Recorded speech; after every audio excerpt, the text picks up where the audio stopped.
To. Hello, shout out sa taga Buntatala sa Iloilo. Ay. Shout out sa mga batchmate ko, batch 82. Kapatid ko dyan kay Helen Acosalem. Yan. Saan kayo sa Iloilo? Sa Buntatala, Haro. Buntatala, Haro. Ayan. Villanueva family. Villanueva? Yes. Ay, Villanueva. Balanon, Ilonggo ha? nga. Ayan. Ayan. Ano nyo masasabi dito sa Esplanade na project ng ating First Lady Lisa Marcos?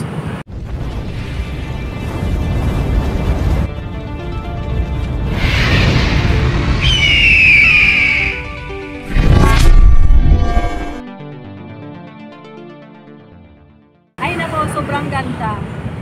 Saka siya lang yung siya talaga ni Marcos yung nagpaganda dito sa atin. Hindi nila alam ang dami-daming project. Yung iba hindi matapos tayo maniwala. Kaya nga po sabi nila, ang iba nagtatanong ano ba na project ng Pangulo? Maraming project. May project na yung tulay galing ng Iloilo papuntang Negros. Tapos yung mga skyway. Sobrang yung dami. Ayaw lang nila kasi tanggapin. Kaya nga, yung ngayon na umpisa na ngayong 2025 mula ng Cavite hanggang Bataan. Ang ganda-ganda rin. Noong mga nakaraan yung bigas magkano? Umabot ng 80. 80, di ba? Bumaba ng sobra. Di ba? Malaking tulong yan. Pero ang hinahanap nila 20 pesos daw. Malabo naman yun. Kaya nga. Ang tanong ba ate, pinangako ba ng Pangulo o pinangarap lang? Hindi. Wala siyang pinangako. Sabi niya, sana maibaba natin yung gas ng pa sa 20 pesos. Pero hindi siya nangako na talagang 20. Mababa sa 20. Yung mga kontra lang naman kasi ang nagdidemand na talagang umabot ng 20. Siyado sila. Dapat sikap na lang sila din. Ayun, tama po Wala naging presidente si Marcos yung magaling at saka matalino. Tahimik lang siya. Away. Yan. Wala. Nakikita nila yung tama po kayo. Nakikita nila yung mga tumatakbo kung tama o kung sino ang tama at saka kung sino ang mga pinagkakaroon. Kayo po ba ay papayag na sakupin tayo ng China katulad ng gusto ng mga Duterte? Hindi. Yung mga Duterte lang pumunta dun sa China. Doon sila tumira lahat. Pati yung mga kasama niyang vlogger, lumipat na sila doon kasi yun ang gusto nila. Doon na sila tumira lahat. Wala silang pakialam sa Pilipinas. Tumulong sila kay Marcos. Hindi. Pinagsisiraan pa nila. Kayo po ba agree kayo doon sa sinabi ni Marcolita na wala namang West Philippines Sea? Hindi totoo yan. Kaya nga pinaglalaban Kaya dapat kumampi sila sa mga Pilipino na kapwa Pilipino para balik na sa atin ng maayos. Kasi nagbubulag-bulagan lang yan si Marcoleta. Alam niya yan kung ano na hindi tama. Hindi naman yan ipaglalaban kung talagang hindi para sa atin talaga yan.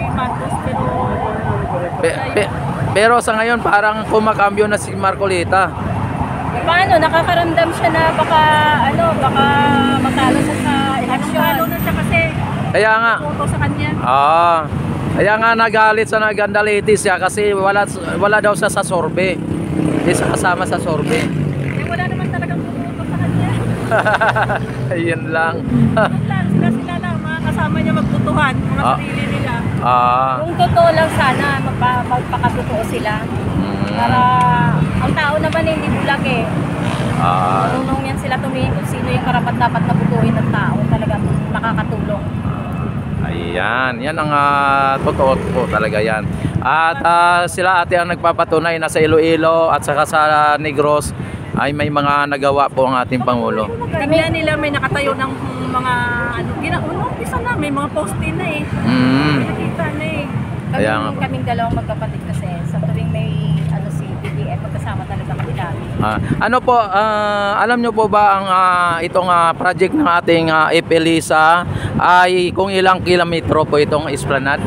Simula doon sa may Tramuros hanggang doon sa pinaka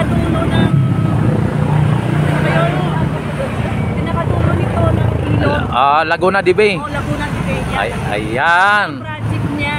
Ayan, Pag yan natapos, ewan ko, luluwa yung mata nila. Ayan, no? Tapos, alam nyo po ba ate na kabilaan po ito? Yes. Yan kasi parang gagawin nila parang 3 years pa lang yan. 3 years. Marami nang gumawa nagawa. ng esplanade doon sa Iloilo. Mayroon doon. Ang ganda-ganda ng Iloilo ngayon. Sa tuwing uuwi kami, yun ang pinupuntahan namin. Kailan pang esplanade doon sa Iloilo? Matagal na nung nakaraan. Matagal na eh. Pero ngayon sobrang ganda na ngayon ang esplanade sa Iloilo. Lalong pinaganda. Yung na yun din yung ano nito ng... Ang nagawa din ito. Ayan. Si Sheikh Akusar. Itong John's Bread, siya din ang nagawa nito. Yan. At alam nyo po ba na ang pabahay ng ating Pangulo ay talagang tahimik lang pero marami nang napagawa na pabahay. Ang dami niya ng pabahay. Kaya lang yung mga DDS kasi ayaw nilang maniwala, ayaw nilang tanggapin na may mga ginagawa. Lagi nilang sinasabi na wala. Kasi yung babapat naniniwala sila masyado lang kay nakikita naman nila paano magmura, paano mga itsura. Mukha pa lang nila para ng mga demonyo. Grabe. Oo nga. Yan grabe ano at saka mga Pupupuin ng presidente, si Sara, na akala mo. Doon na siya presidente daw sa kabilang ano nga pala masabi nyo doon sa sinabi ni Digong na patayin na lang ang 15 na senador para pumasok yung senador nila? Kahit sabihin niya na biro, hindi maganda. Kasi mamaya yan, kahit na magsalita sila ng hindi na biro, ang tingin ng tao, puro biro pa rin yung sasabihin nila. Yan. Tama po, no? Sa kabilang... Mahirap na sila paniwalaan kung laging biro yung mga sinasabi nila. Sa kabilang kampo, wala silang marinig na gano'n. Sila lang naman yung kung ano-ano mga kontra talaga sobrang binabato nila. Kaya nakakita na sila ng katapat kay Claire Castro. Ayan. Ano nga pala masabi mo kaya magaling si Claire Castro. Si Maharlika, sabihin niya na ang sabi niya kay Claire Castro daw, hangag. Sabi niya, hangag ka. Sabi niya, abugago, araw sabi niya na abugago. Parang ano, siya pala ano lang pala, hindi naman pero caregiver lang pala siya sa US na parang, Diyos ko, abogado si Claire Castro. Hindi siya pwedeng ipantay doon sa... wala naman siya doon kay Claire Castro. Kaya nga nagulantang ang mga DDS dahil po kay Attorney Claire. May lumalaban. Kasi tahimik lang kami sumalas Ganyan siya katindi kapag pumili ng mga hindi matanggap ni Duterte na mas magaling sa kanya si Marco. At saka tingnan mo sa ate, ang mga Dilawan, Pinglawan ay kumampi na sa administrasyon kasi nakikita po nila na maganda ang pamamalakad ng ating administrasyon. Nakikita naman nila kasi kung sinong mabuting tao.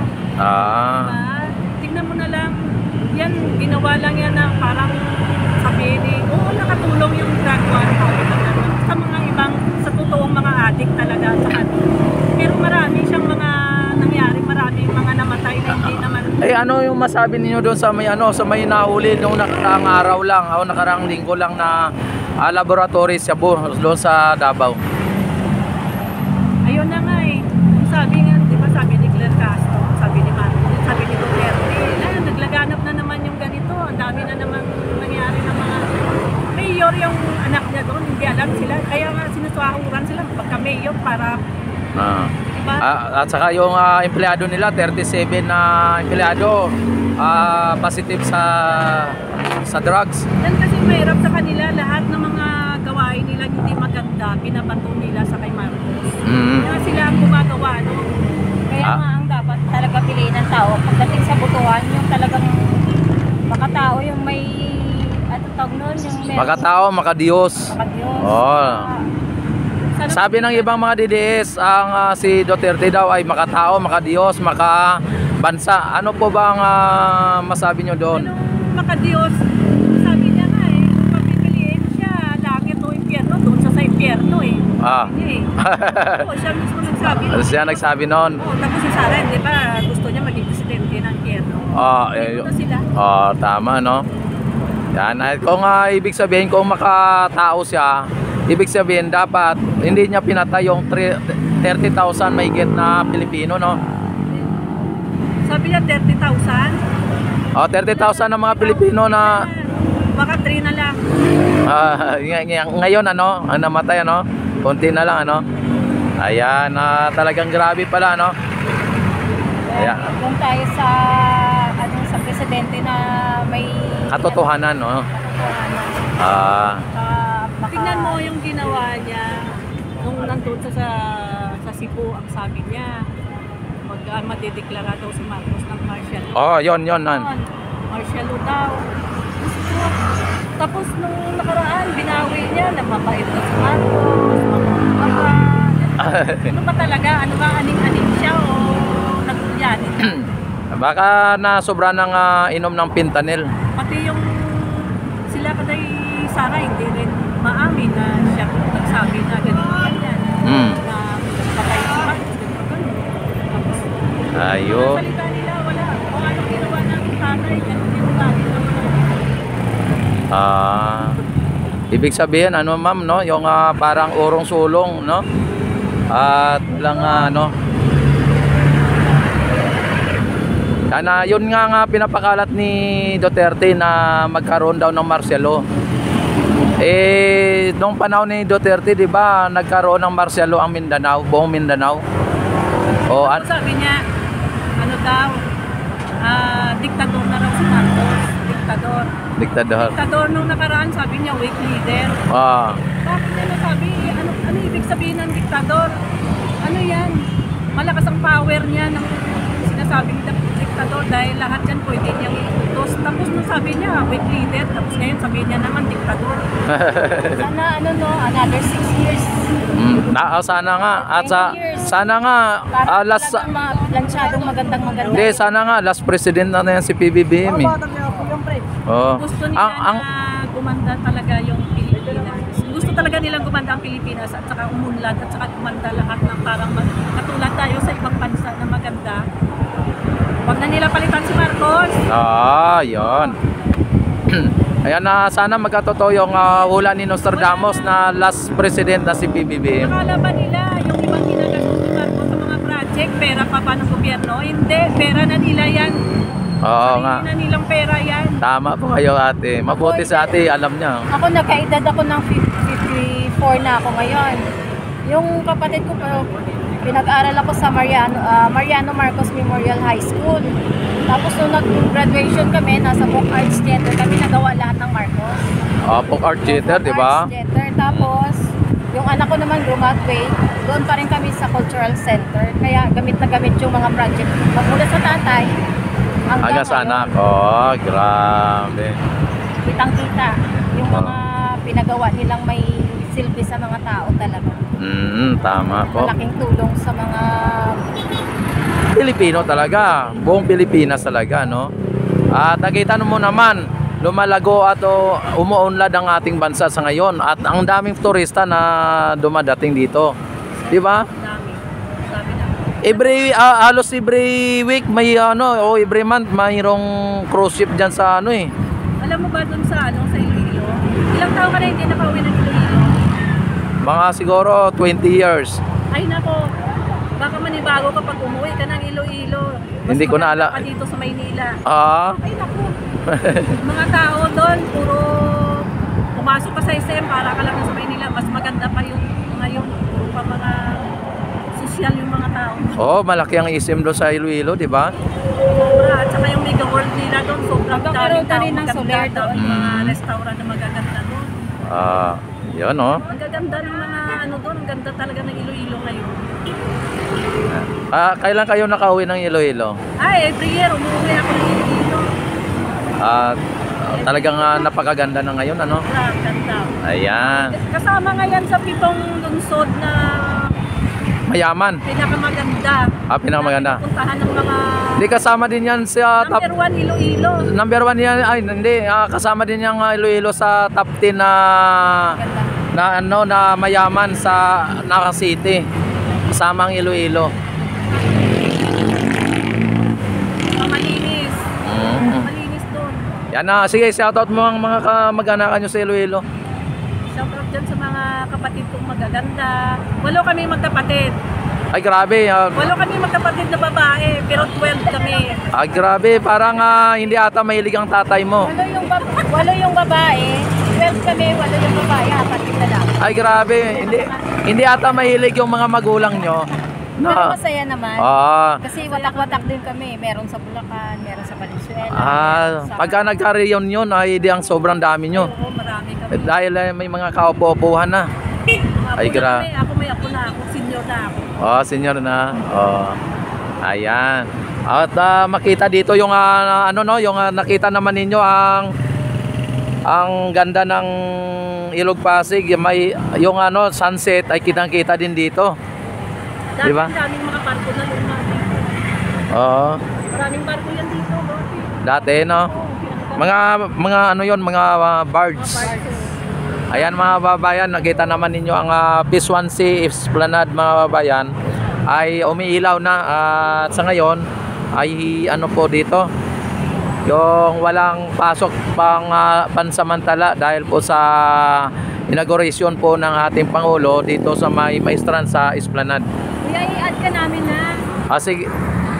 Ayan sa inyong lahat maraming salamat and don't forget to like and share and subscribe sa may aking YouTube channel Rex TV Adventure, ang nag-iisang Rex TV Adventure. Ayan, at dito at mabuhay po ang bagong Pilipinas, mabuhay ang Pilipino saan man sulok ng mundo, mabuhay si PBBM, mabuhay ang bagong Pilipinas.